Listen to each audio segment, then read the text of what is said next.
Back to the NBA, we need the Lakers capologist to address our nation's national deficit. Tuesday, the Lakers added Melo to the fold. It's a one-year deal, got to be team-friendly, given their flurry of other moves. Nunn, Monk, Horton, Tucker. Anthony averaged 13.5 in 24 minutes last season, became the 10th all-time leading scorer in NBA history as well. Once all of these moves become official, the Lakers will have 13 players on their roster. Point guard that he's ever going to look at even at this stage in his career and go, oh, I can't guard that guy, or he can guard me. Anthony Davis, obviously, and LeBron still at this time in his career the same way. So they can win every position with those three 90% of the nights, which makes them very dangerous and obviously a clear-cut favorite. And they just won the championship the year before. Mm-hmm. Wasn't like they were that far off this year. They were just injured. Green is joining us today, everybody. He was going to be a big mystery guest. I was going to have Shaq try to guess who was coming, but Draymond said, hell no, I'm joining the party. Y'all in here talking. Draymond, when you went into the store for your are you married? I am engaged. Are you engaged? Okay, engaged. Okay. Perfect. Michelle, relax.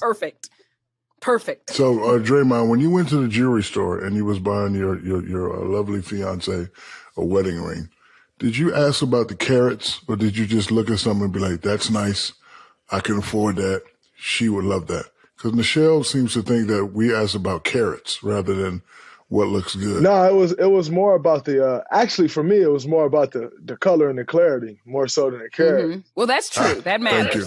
So Spice says, so what, your man gets you a 1-carat ring. And I said, if that's all he could afford and worked really hard, I would be cool. But if you, Shaq, Spice came up in here, y'all asked me to marry you and you gave me a 1-carat ring, I might be mad. Why is that?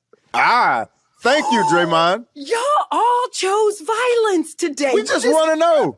Is it about the size of the ring or is it about what the ring means? Oh my! Did he not just ask the same thing that I just asked? What am I doing today? Thank you. What am I doing? Michelle, you just showed the world that you're bougie, Michelle. Yes. No, that's way. it right there. Yep. He ain't got 5 carats. He better not even come in front of me and my mama talking about getting married if he ain't got no 5 carats. Come on, man. You can't do that. I grew up on a farm. How can I be bougie? So how can you ask for a 10-carat ring if you go? You see, that's the thing. You can't. Who you said can't anything mention, about 10 carats? You can't go back to the farm and then talk about you need a 10-carat ring. Like, ooh, good that's point. Two complete different ends of the spectrum. That's a good point. I never said that. I'd be happy if it was beautiful in 3 carats. I'd be happy. What if it was beautiful in 1 carat? Thank you. What did I say before? If he worked really hard, it's always got to be conditions. But we all worked really hard. So just because someone makes a little more money, they didn't work hard? I'm not dealing with you high value men. I'm just going to stay over here in my lane. Can we talk basketball, please? Draymond, what do you think was going on with Julius Randle? I like young fella. I'm not going to bash him, but it just seemed like when I was playing, I like to look at people's eyes. Mm-hmm. Like during the national anthem, I have my head down and then for the land of the free, and then I'm looking up and saying, "Oh, I got him." Mm-hmm. So his eyes ain't looking right to me. Again, I don't want to bash the young fella. You think he's worried? You think he's trying too hard? That's what I think is going on. I think he's trying too hard. You get there and you want it so bad, and the reality is, if I'm not mistaken, this may be his first playoff appearance in the NBA. Even if it's not, this is definitely his first appearance as the go-to guy. And Shaq, you and I both know when you're the go-to guy in the playoff series, and you obviously know it from being that guy, I know it from being in the position and actually playing with guys who are really that guy when it comes to scoring the ball. When that's what you do and you go into the playoffs, your first strength is gone. So whatever you do best, it's gone. They're locking in on that. And it takes some adjusting, getting used to that. He hasn't had to see that. And so what that then leads to is a guy who's pressing. And so if you watch these games, I feel like he's out there pressing because he's never seen that, and it's just like a shot. And now you want to give it all that you got and you want to go harder. And most of the time when you do that, it actually works even further against you. And I think that's the issue that he's dealing with. Man, the memes is going crazy now too, man. It's like every other game, it's like they put me up there shooting all them threes and missing. I'm like, God, this is getting bad right Cream now. Bigums is everywhere right now. Yes, Cream Bigums. I've seen that meme a lot with my name next to it, so I ain't too happy about that meme either. I never did it, Dre. I never put it out there. I just retweeted. Speaking of Draymond, yeah, he said he just retweeted. First of all, I want to give you a compliment because I love your game playing, but I think you're fantastic being an analyst. I think you do a really, really, really good job, and I think you have a super long future. So I'm just giving you big ups. I think you do a great job, and especially with those guys, I think you fit. You fit right in because you give it as good as you get it. Thank you. But you were talking about, kind of say that what again, you Michelle. guys went through. Oh, no, Michelle. Don't say it He again. gives it what? Why do I do this every week? Why do I set myself up for every single week? No, say it again, but just say it slow. He does what? As good as you what? You see what I have to put up with, Draymond? You Man. Rough. Every Yeah, week. It's the same every week. By the way, you've had to put up with a lot this season. You got Steph back. That was great. But then you lost Clay. And then you lost your number 1 draft pick. And then y'all were like, what am I going to do? So Steph said, I'm just going to score a zillion points a game. So where does this season to you for the Warriors rank, like, in the pantheon of your career? Was it just the most eventful? Was it the most stressful? Do you think one of the most accomplished? I mean, I think you guys accomplished a lot for what you had to deal with. I think under the circumstances, I think we played well under the circumstances. I don't think it doesn't rank up there with the top seasons in my career at all because we lost, and it definitely doesn't rank at the top of my career as far as stress goes. Because losing is easy. It's the winning that's hard. It's the expectation of going in there every single day, knowing that everybody thinks you're going to win, knowing that everyone's watching. The expectations are as high up as you can see. Those are the stressful times. Losing is easy. And so, where we didn't make the playoffs, like that's not very stressful to me. When you go into a game and you're not expected to win and you get a free swing, there's no stress in that, and so I don't think as far as stress goes, from a basketball standpoint, this season wasn't stressful at all.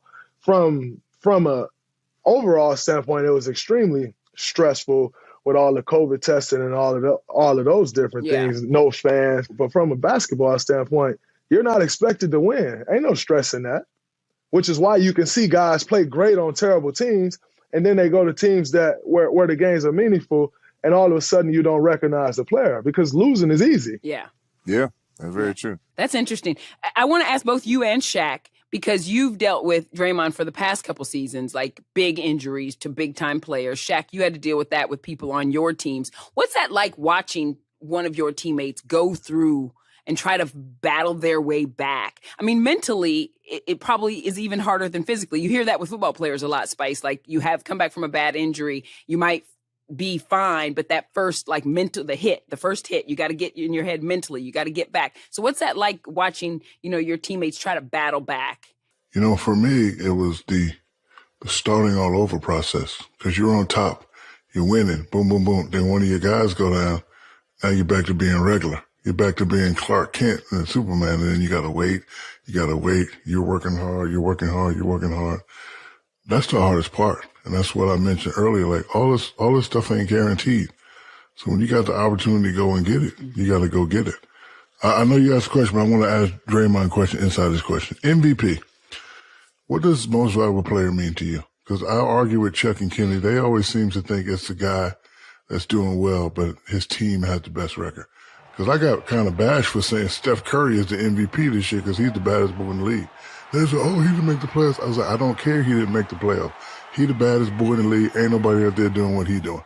And they talking about Jokic and Embiid because their team got a better record. I said, it's not most valuable players. It's most valuable player. So what's your thought on that, Draymond? Well, he's not going to say not Steph. That's his teammate. I mean, I love basketball, and if you love basketball, it should have been Steph. And if you know basketball, it should be Steph. Number one, the same team that won 39 games But this can year. an MVP be on a team that doesn't make the playoffs? Yes, because it's most valuable player, singular. Well, if the season was normal, we would have been in the playoffs at the AC, and Russell Westbrook won an MVP as an AC, as he should have. I think when you're looking at the MVP, it is the most valuable player. And what is your value and what is the value too? Because at the end of the day, our roster wasn't the same. It wasn't as good as the Nuggets roster. Our roster was not as good as Philly's roster. And so if you're going to say, well, that team had the best record, that guy's the best player on that team, that doesn't work because all rosters aren't the same. This same team that, we were in the play-in game with and were the 8th seed, that same team won 15 games last year when Steph Curry was hurt. And so do you then look at that team and say, well, that team is actually no different than the team last year and they won 15 games? To me, that is value, and that is a lot of value. But doesn't that make then Chris Paul the MVP because No, it he does went not. on a He team didn't- and now he they didn't didn't play make the that. playoffs last year. Now they're the second seed, the second highest It does not. record in the Steph league. Curry is the baddest boy in the league this year. Like no one could stop Steph Curry. Did you see defenses playing against? It was 4 or 5 guys literally Yeah. like this, as if they're blocking for a quarterback. That's how they're shielding him. That's incredible. That's true. And so I think you always see like, that guy has the best record. On that team has the best record, and that guy's the best player, and you get guys winning MVP. But that doesn't make you the most valuable player. And so, in my opinion, Steph was the most valuable player in the league. He actually had probably the best year of any player in the NBA. It's not probably, in my opinion, he did, and it wasn't even close. The things he were doing were insane. That is the most valuable player. It's not just, your team didn't win. But isn't that the best player? Maybe not the most valuable, because value Look, as the season went on, one of our most important players came into the season on a 2-way contract. I think Juan, and who I'm speaking of, he definitely earned his keep. He's created a name for himself, and he's created a lane for himself in the NBA. But the reality is the organization saw you as a 2-way player coming into the season. You played well enough, and sure enough, it got to a point to where we needed him to win. Other guys wasn't dealing with that, who we're saying, their record was better. They deserved the MVP. They weren't dealing with that, nor have those guys carried a team like that. So a lot of times it gets thrown by the wayside of what a guy is actually doing, all based on what the team is doing. And the last thing I'll say about this is there are special cases in everything in life. And so whereas some years it may be like that guy played great and they had the better record, there are just some times where there are exceptions to the rule, if that's even a rule. And if Steph Curry's season was not an exception to that, then how do you ever make an exception? This is what I want to know about. I appreciate y'all talking about the MVP and all that. I want to talk about, I don't even know if you can, Draymond, but the refs. What is up with the refs, dude? Like, Draymond can't talk about that, but I can. Oh yeah, I don't want to get Draymond in trouble. Maybe you can just blink a lot if you agree. The refs, man, they've been calling so like. I just say let the guys play. Like, this is the playoffs. The flagrant fouls are insane. A lot of guys have been in the game for a long time, and in my opinion, they think it's about them. So a lot of times they be making these calls, and instead of going up with the charge like this, they want to do the antic. They want to feel involved. And I used to always tell them they didn't come to see you play. They didn't come see you play. You said that to the refs? All the time. I would like to see consistency. If I'm coming down the lane and Draymond wraps around my arm, I ain't going to say nothing. But when I try to reach at his ball, don't be calling fouls. Keep that same energy. Keep the same energy. And sometimes, they just be, and then like if you have a bad relationship with them, they're going to remember it. They're going to always remember it. They're going to remember it. They're going to remember it 1 year, 2 year, 3 year, 4 year, 5 years. I had a lot of refs that I had a bad, rapport with. But I used to make them mad because I always used to tell them 2 things. I always tell them they're not coming to see you play, and I used to tell them my salary. Like, bro, you can call it all you want. I'm still getting 32. I'm getting 32 million this year. You can call it however you want. It don't matter to me. I'm getting 32 million. So, like, I used to tell them that. But we as players, and then we as fans, we just want some consistency. Yeah. What I will say is about the refs. Be careful now. Be careful. I've been fined 1 million times. If I get fined for this one, oh well. But where I think there's a huge lack is the respect amongst ref and players and the relationship. Because the reality is we're all working together to make this great product that sells to the world. At the end of the day, that's what this is all about, putting a great product on the floor together. Well, you find me a business where there are two very important members and they don't have a relationship at all. Like, I mean, I've been in certain games and you reach out to give a ref a pound, like, hey, good call. And they're like, oh, I can't do that. Why not? Like that to me doesn't even make sense. Like that is actually a sign of respect. You know, I like, yo, good call. Like, all right, respect. You reach out to get like, I can't. Why not? Like we're both at work trying to make this product as great as we possibly can, but we can't work together. We actually should be able to work together. And that's where I think the lack of respect is also driven, because then it's almost like, well, hey, my man, do you know, or woman, because there are more women refs as well. Do you want to be human? You know, like we're not robots out here. Maybe they feel like they just need to be as impartial or give the appearance of impartiality. Once again, this is all about like this. There has to be some type of rapport and relationship in order for everyone to be on the same page. If you have no rapport, how do you ever get on the same page? It's always going to be like that. And so I just think, what does a lack of trust really leads to? It leads to a big fight. And that's what we see every night. I hear you, Dr. Draymond. So you would invite some refs over to your barbecue? They don't have to be invited over to a barbecue, but there are certain discussions that should be able to be had. Yeah. I don't invite people that I'm not close friends with to my barbecues. Your house is a safer place. But there should be more of a rapport. There should be able to be more conversation. It's like we were playing the Lakers, and I went up to a referee and I was talking to him, and I'm literally talking like in the most normal tone that is literally standing there having a conversation with him. Or what you thought was normal. And because I even then went to talk to him, and I was like, I'll give you the story. And so I said, yo, every time I go to fake the DHO and fake it, AD, he shoves me like this. And I literally put my hand on his chest like he gave me the stiff arm. And he like went crazy, like, oh my God, Tech. And I looked at him, I said, yo, you act like we just weren't standing here having a normal conversation.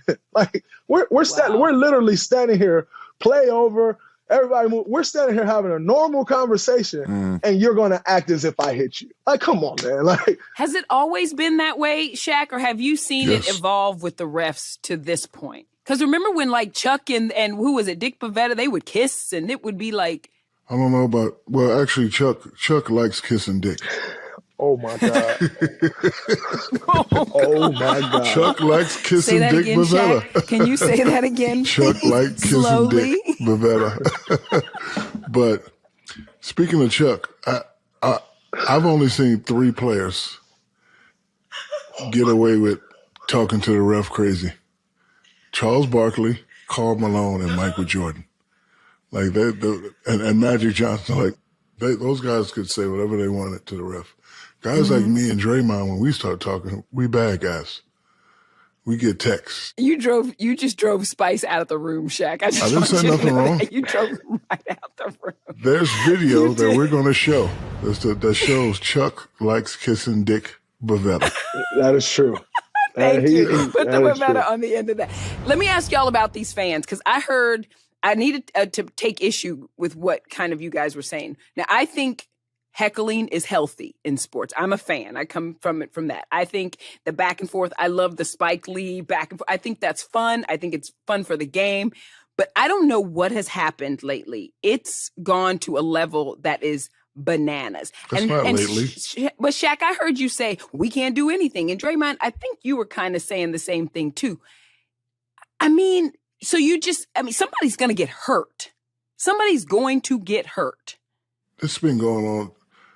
I'm 49 years old. This has been going on for me since 1987. But you know how there's like street rules and certain rules to the game? So the rule has always been if contact is not being made, it's okay. Mm-hmm.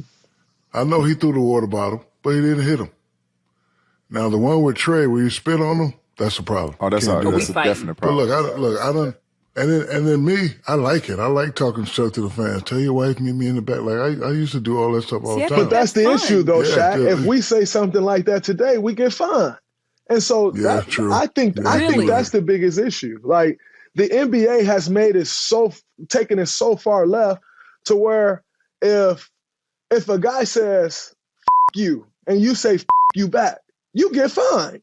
You get fined. And it's like, where is the protection of the player? So now where you see all these instances where there's actual spit, where there's a water bottle this close to Kyrie's face, where there's popcorn poured on Russ, then it's like, oh, man, maybe we do need to protect the players. No, you should have been protecting the players. And when you took it so far left to where a fan know, if I can come to the game and I can get Shaq, I can get Draymond, I can get Steph Curry or whoever to get mad at me and say something back, he loses money. Ha, ha, ha, ha. What's the worst thing that may happen to this fan if I get into a screaming match with the fan? Right. That he get removed from his seat? And so the protection of the players went missing, and now they're just taking it to another level. On top of, not only is there no protection of players, but then you also give all these guys space time.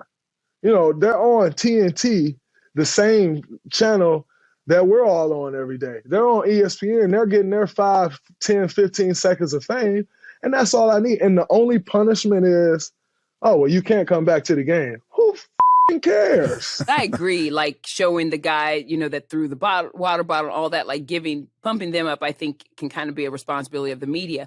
But I also, I felt like a lot of you all were laughing that guy off last night. That was scary to me. That's the most scary incident of them all. Just running out on the court, running down the steps and running out on the court. That was crazy. That was what it's going to take is somebody get their ass kicked.